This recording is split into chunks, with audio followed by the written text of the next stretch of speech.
Hoje, o nosso papo com especialista, nós vamos abordar endometriose.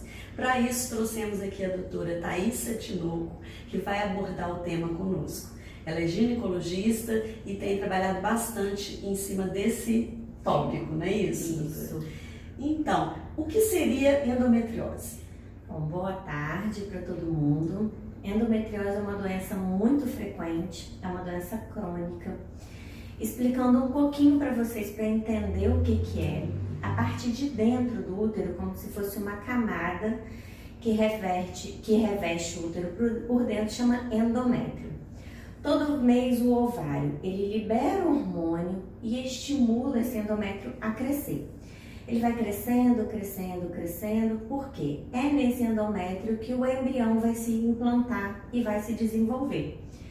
O corpo, ele sempre se prepara para uma possível gravidez, né? E todo programado para isso. Todo programado para isso. Isso é fisiológico, acontece com todas as mulheres. Quando não acontece gravidez, esse endométrio ele tem que voltar a ficar fininho para começar um novo ciclo. Certo. É quando acontece a menstruação. A mulher menstrua, esse sangue desce pela vagina e misturado nesse sangue menstrual estão as células endometriais. As células, elas desabam, vão embora junto com o sangue menstrual. E aí essa camada volta a ficar fina. Isso é fisiológico. E prepara para um novo ciclo. Exatamente. E um pouco desse sangue menstrual, ele pode voltar pelas trompas e cair lá dentro da pelve, lá dentro da barriga. Isso também acontece com todo mundo. A maioria das mulheres, essas células morrem e nada acontece. Quem tem uma predisposição a ter endometriose, essas células continuam ativas lá dentro da barriga. Então, no próximo ciclo, quando o ovário libera o hormônio para estimular esse endométrio de dentro do útero a crescer, essas células que estão perdidas na barriga, elas respondem a esse estímulo hormonal e geram um processo inflamatório.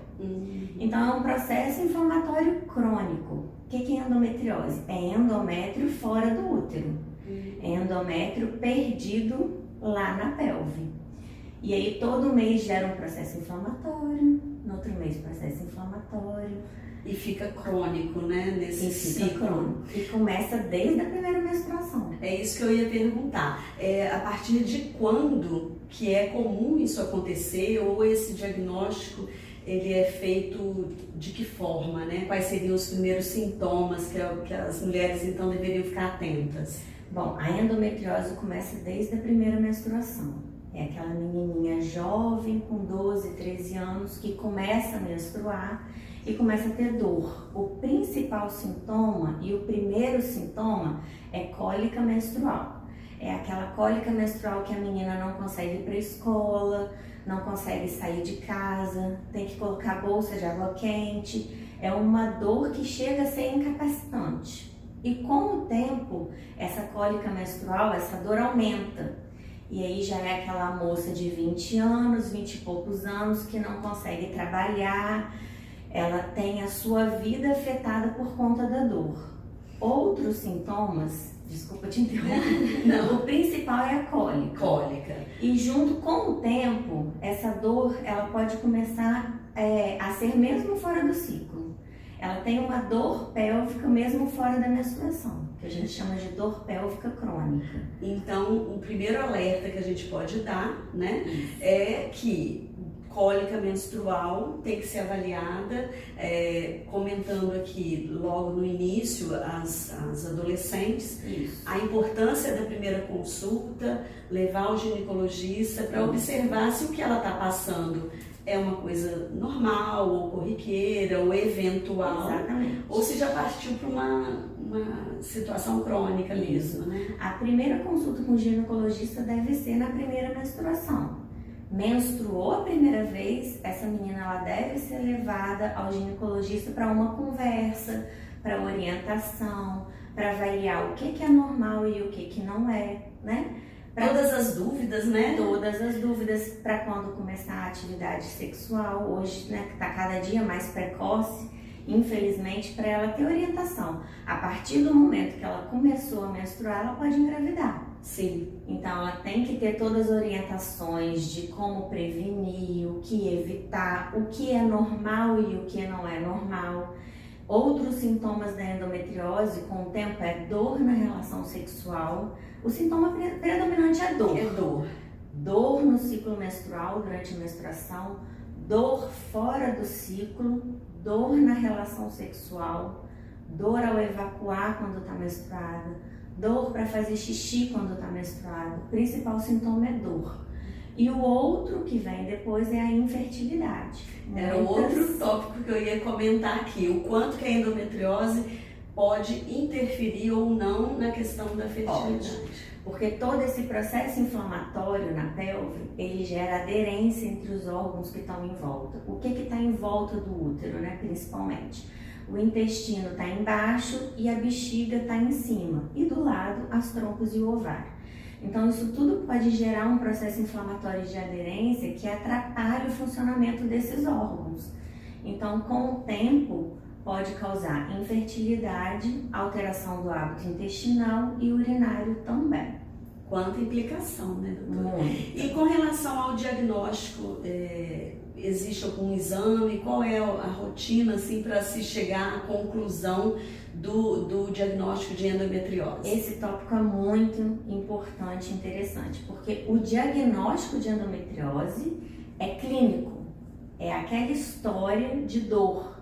É a história de dor da menina que foi piorando com o tempo, que a dor foi virando dor crônica, dor na relação sexual, infertilidade. Então, o diagnóstico não é por exame. O exame a gente tem como complemento. O diagnóstico é clínico, pela história que ela conta, junto com o exame físico ginecológico. Através do exame físico ginecológico, o toque vaginal, o toque retal, a gente percebe e sente essas aderências e esses nódulos de endometriose. Então, o diagnóstico ele é clínico, através da história clínica da paciente e o exame físico. E existem exames de imagem que nos auxiliam, que vão mapear a gravidade dessa doença. Situação, né? Que complementa o diagnóstico. Exatamente. Confirma, digamos assim, né? Exatamente, que é através do ultrassom com preparo, não é o ultrassom básico desses que faz endovaginal anual, que às vezes chega muita paciente falando assim, eu fiz ultrassom, não deu nada. Isso não quer dizer nada, isso não quer dizer que não tem doença. Tem que ser um ultrassom específico. Se todo o restante está fechando, né? Exatamente. Então não tem como não ter nenhuma alteração de imagem ou no exame físico, se a paciente tem uma endometriose profunda grave. Então o ideal é ultrassom com preparo e uma ressonância magnética da pelve também ajuda a fazer o diagnóstico. Então, fazendo um resumo, a adolescente na sua primeira menstruação, que ela já tem obrigatoriamente de consultar um ginecologista, independente de dor ou não, mas a dor pode ser um sinal de que ela eventualmente vá desenvolver uma endometriose, que é uma situação crônica. A consulta ao ginecologista a cada 6 meses ou no máximo a cada ano, anual é o suficiente para se manter essa observação clínica. E o exame para fechar o diagnóstico, Com relação ao tratamento, claro, a gente aqui não vai falar em como tratar, mas ele é simples, tem facilidade? Depende. Se é uma endometriose profunda, complexa, que tem alteração do intestino, da bexiga, que compromete o funcionamento desses órgãos, o tratamento é cirúrgico. E é uma cirurgia de alta complexidade, ela deve ser feita por via laparoscópica, não existe abrir a barriga, cortar a barriga por causa de endometriose, é aquelas cirurgias do furinho, por via laparoscópica, porque você visualiza melhor a doença, você vê melhor os focos de endometriose. Então, se tem doença nesses órgãos, o tratamento é cirúrgico. Se não tem comprometimento de órgão e a paciente não tem infertilidade e ela não deseja engravidar, a gente pode tratar com remédio. Ótimo. Por hormônio. Então, doutora, todas as informações foram de extrema relevância. Eu queria alertar todas as mães de meninas para buscar o ginecologista logo no início, na primeira menstruação, e poder prevenir todo esse drama da endometriose, né? Isso doutora? Muito obrigada. Obrigada a vocês, um abraço a todos.